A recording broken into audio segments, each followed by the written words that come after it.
You're listening to the Unshackle Your Life podcast with Debbie Colburn, the place to break through all of the hidden things that hold each of us back, things that scare us and things that challenge us, and things we're just plain fed up with.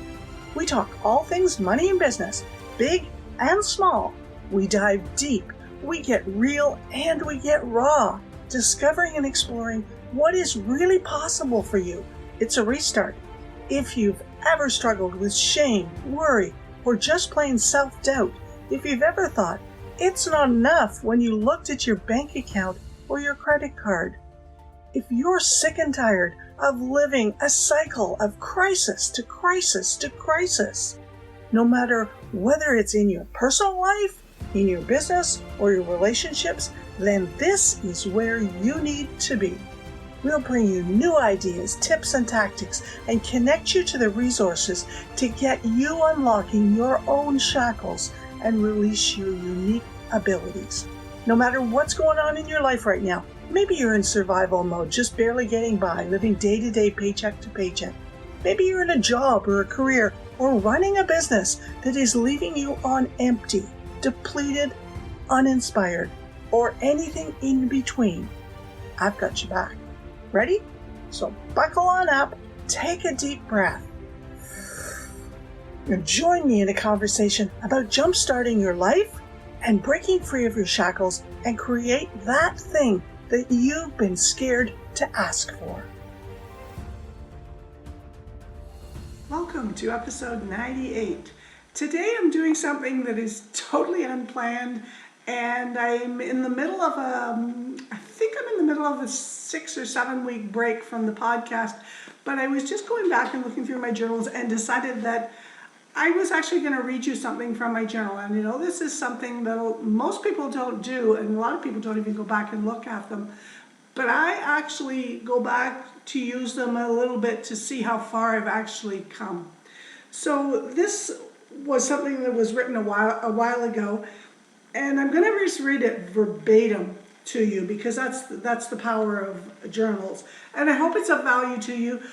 I'm talking about bounce back ability, and I hope it's clear by the time you get finished reading what that is and how this impacts your life. So let's just dive right in. What's interesting is that stories that are one bounce feel off to me. Maybe it's just my perspective because I treat my massive list of bounces as some perverted badge of honor. But what would a life that has no challenges or struggles be like? Does anyone in the world have that? I'm guessing this is because one of my top core values is challenge. Don't have one? Let's just create one, Debbie. Maybe do it without sabotaging what you've already built. Create a challenge to push its limits, not blow it up, and have to restart. That's stupid. But guess what? That's what you keep doing. Bounce back ability. What is it?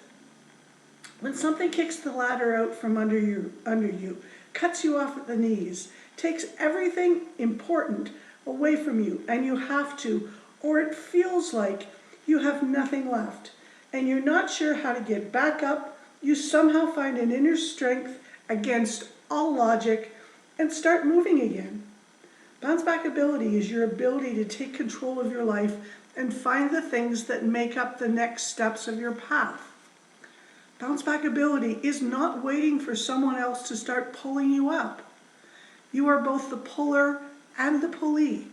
Does that mean you don't ask for help? Hell no! But you must take the first step, that first action on your own. When I fell flat on my face in the Himalayas, shattering both my awesome blue sunglasses and my nose, I thought, fuck, how did that happen just walking on a flat trail in the mountains? See, I keep long laces on my boots. I double knot them and then I twist them in and tuck them in, the extra loops in down through the crosses on the laces down the tongue. I keep long laces because I know at some point having that extra lace piece will be exactly what's needed when an unexpected thing happens. But today, one of those loops escaped, something that has never happened to me, ever, in all my years of hiking climbing, trekking in my boots. And it got caught by one of the inside hook loops of my other boot. Yes, I had actually tripped myself. A classic example of having your feet pulled right out from under you. The others near me scrambled to find the lens of my sunglasses, scratched as they were. Someone asks me, "Are you okay?" Of course I am. I'm Superwoman. I bounce back. And as I put my hand to my face, it is clear that I have broken my nose. It's not all over one of my cheeks, but it's clearly broken. When you have bounce back ability, the next action may seem dumb to others, but to you, it's critical. Who has a bottle of rum? See, when you climb in the Himalayas, it's almost a religion to stop in the tiny villages and buy a couple of micro Mickeys, just the size of for an inner pocket in your jacket. I knew a few of the guys I was with did. And that was my first action. Gulp down a bunch of rum. Duh! And you thought I was going to pour it on the cuts on my face. But then I pulled out my first aid kit, cleaned and disinfected my face as best I could, and off we went. Villagers pointing at my face as we plodded the narrow trails. The Sherpas, guides, and the rest of the party was all there, ready to pull me up. But I live BBA, so I needed that first step first, then to ask for support. I don't think you can talk about bounce back ability without also talking about rock bottom, because bounce back ability works on the way down to rock bottom and on the way up from rock bottom. And why is that? Because everyone's rock bottom is different in how fast it takes you to get there and what I call your challenge tolerance. For a very long time, I was really arrogant and judgmental when someone would say something like, "I've hit my rock bottom because my boyfriend of 6 months broke off with me," or "I've hit rock bottom because I've been working on this new business for 2 months and haven't made any sales." But then I realized that I was looking at it through my lens, my filter of vast and diverse experiences, my plethora of bounces, and decided that my challenge tolerance, and that challenge tolerance in general, is a real thing.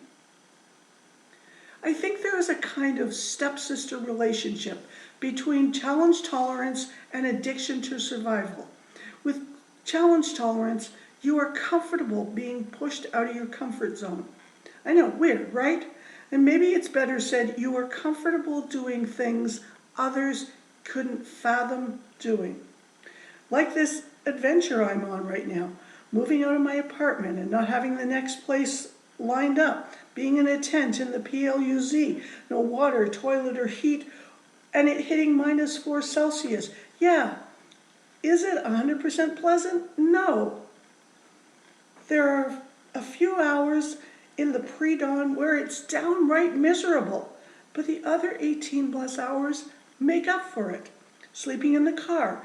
This is my challenge tolerance. Last night with moments snugged up against me under the blankets to stay warm. And I recognize that this specific thing actually does have a money block and a limiting belief component to it. It is a habit. Something that I've become quite an expert at for a whole bunch of years when I didn't have a permanent home. I always knew, no matter what, we could sleep in the car. No money for hotels.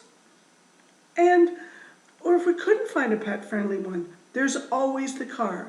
Driving on a long trip on a tight shoestring budget. Why waste it on a hotel if you're only going to just sleep for a few hours? Use the car. I get it. Bounce back ability also has a lot to do with self-worth. Take something that deeply matters to you, an idea, and rebuild it inside someone else's head. Mine, that people don't realize how generational thinking is keeping them from both seeing and achieving their perspective. Bounce back ability. If bounce back ability is like a super ball, is it possible for it to lose its bounce? And if so, What recharges and re-energizes the bounce? I know that some of this you might find out of context or whatever, but I want you to get you thinking that there are so many words being thrown around out there: resilience, grit, rock bottom, bounce back ability is a relatively new one that I just discovered someone else had been using. But it's important to, my concept of what bounce back ability is not exactly the same of what others is. And I think to live a rich life, you have to have some level of bounce back ability. And I hope that's of interest to you. So it's a short one today, totally unplanned. We will be back in a few weeks. Maybe I'll just pop in sometime during that if another one comes to mind. But until that time, remember that there's a lot here. And my wish for you is that you take something away from that today that will encourage you to take the next step, to start building that bias for action into your daily life. You already know that your thinking is what drives everything. So we've got this new daily affirmation thing. I love it. Every day it comes to me. I actually signed up for it myself. I love it so much. It gets sent to you every day for 90 days so that you can unlock every day with intention. You can just go over to Debbie Colburn /unlock the day, and it's there. So we're here, we're at the end. Time to ask that question that I ask everyone at the end of each episode. What is the very best thing that could happen to you if you just unlock one of your shackles today? Hey, if this podcast got you thinking, please make sure you're subscribed and share it with anyone who needs to hear this. The link is in the show notes. And please drop us a review on whatever podcast player that you're listening on, whether it's Apple Podcasts, whether it's Spotify, Stitcher, Google Podcasts, you name it. And make sure that you drop over to our website, debbiecolburn.com /links / that's DEBBIECOLBOURN.com /links / to get our brand new 7-day quick action guide and to check out what's coming up in 2022. And please make sure that you're following us on LinkedIn and on Instagram, just to keep you on your toes, has a slightly different name, at MS Debbie Colburn.